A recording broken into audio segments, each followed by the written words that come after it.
regularly who remember taking that road trip to New Orleans. Super Bowl wasn't quite as big a deal back then, but boy, it's a big deal today as Sean McDowell caught up with them in their memories.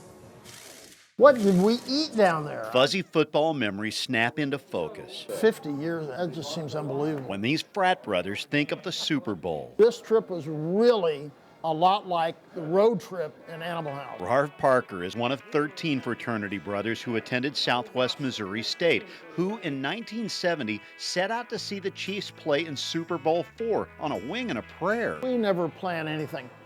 Parker and his buddies took a 1970 road trip to New Orleans. They didn't even have tickets to the game or much money to spend. They called it their one-shot deal. We each brought a blanket and a can of beans or something like that, I can't remember, to eat on the way down. We had no money.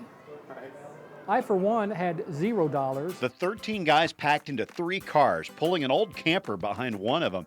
It was only big enough to sleep 6. We had no idea what we were doing. To make money, we were selling our books, school books, and junk just to have money to go. The one-shot crew found tickets to the game, $15 face value. and the next day sat on the 40-yard line at Tulane Stadium to see the Chiefs beat Minnesota.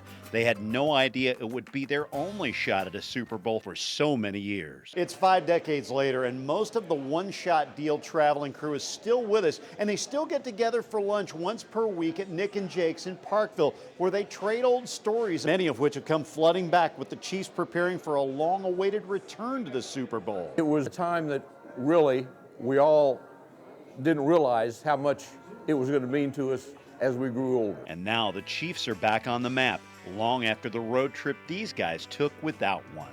Sean McDowell, Fox 4 News. Let's hope it's not another 50 years, but how